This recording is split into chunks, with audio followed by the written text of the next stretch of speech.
Is this a sufficient answer to the problem as far as I'm concerned? And the possibilities include, yes, it's good.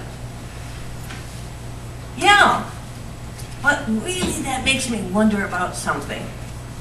Or, no. So what did I do wrong? Did I ask the wrong question? Think of your research. Did I carry out the experiment in some way that really didn't work, and that I need to go back?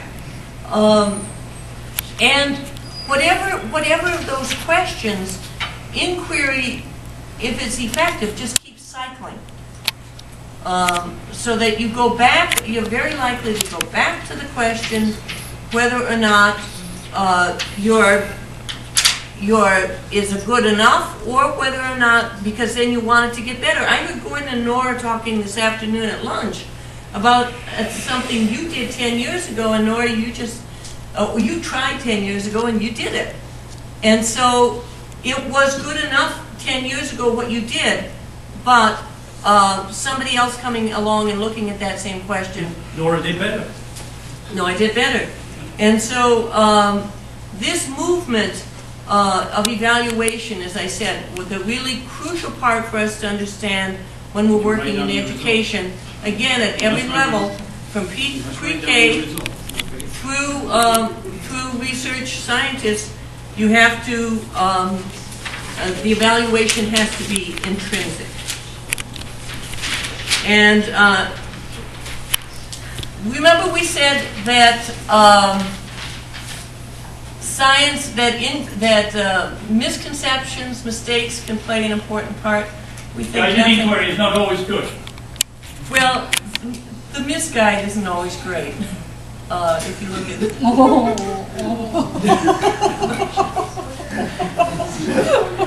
I actually read this. This happened in Kansas City, not in Kalamazoo. Yeah, so this is what... I'm sure you do better in your classes, right? So this is why you want a good guide, right? This is why the teacher really has a role to prevent this from happening. Okay, now another test. Time for another test. Okay, so the reason we put Milton in here is that when Gordon and I met at Wisconsin, well, let's be honest, more than 40 years ago or more, I was taking a class in Milton, and in the class were a bunch of radical, basically communists. They were called Obama people. No, they were not. They were called SDS. This is at the time of all the protests. Those people measuring magnetic field. You must write down your answer, please. Yeah. They were throwing bombs, and they were in this Milton class. Why they were in the Milton class is beyond me. But they argued with the professor constantly that Milton was not a good socialist. And one day he said that Milton clearly was familiar with the Copernican system, but he chose to go with the Ptolemaic. Well, that just sent them off. They were wild. How dare he? How could he? And finally, the professor, who smoked in class in those days, sort of took his cigarette out, threw it on the ground, stamped it out, and he said, "God damn it! The Ptolemaic system makes much better poetry." And that's why he did it. And in fact, that's certainly the way that Milton did it. It did make better poetry. And so this is the idea that we come to these conclusions for different reasons. Okay, so what do we know about the Ptolemaic or the Copernican system? Here are three pictures taken from a school textbook of the Earth going around the Sun. We'll ask you which of these three figures best represents the example.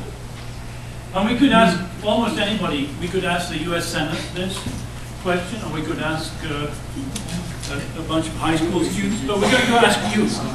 So you have three choices, A, B, or C. Now what do you think about what your answer is, A, B, or C?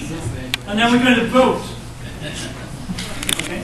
But here's a way of doing it. We're going to, when we're voting, we don't want you to be swayed by what the person next to you says. So you're going to close your eyes and raise your hand. What context is best? Oh, that's a good question. I'll have you answer that after the test. I can't answer the test. So it's your definition, you see. So you can always justify your answer on best, right? Very good question. So, okay, everybody ready? I'm going to ask first for those with A, then B, then C. So you need to close your eyes the whole time. Okay? Ready? Close your eyes. Those who say A, raise your hands. Okay, you can lower your hand. Now, B.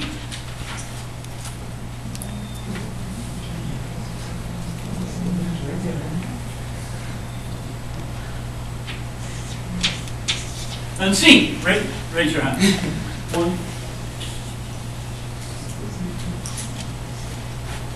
Okay, you can open your eyes. I mean, it could be either B or C, right? In some ways.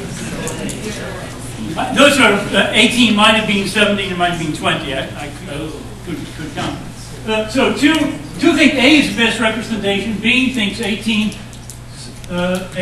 C thinks 8. So tell me what you think is the best. What do you mean? Yeah. Why did I choose C? Because it's most accurate as far as what the orbit looks like. Okay. Anyone want to justify their answer B? Yes. B best represents the idea of an elliptical orbit with the sun at one of the foci, but actually C is better in terms of the actual distances. Best represents. Halfway through, I was like, The idea of being an elliptical, because we know it's in an ellipse, but I think he's saying that the ellipse is really very close to the sun. Right? Anyone wants to justify A? It's very easy to justify A. Let me give you that. Even if you were B and C, how would you justify A? What if you took C, and you looked at it at an angle? Yes. Right? So best is a very good point, a very good question you raised. What's best? It depends what you're trying to teach the students or to children or your relatives or whatever, right? So that's what I call but it's an interesting way of doing it, such that the people, we call it the blind test. That's what we call it, blind test. Preconceptions. Some people have very strong preconceptions about the elliptical function of the orbit. So there are very bright people here. You did wonderfully, but I have an example of what the Harvard students and faculty did in answering this question. So here's a short movie. We have to hope that this is going to work.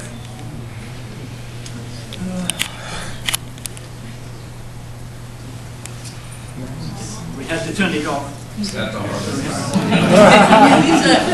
hardcore scientists. Oh yeah, sorry. It won't take a minute. So this is the graduation taking place at Harvard in 1989. Now we're going to play this DVD. Yes, it helps to have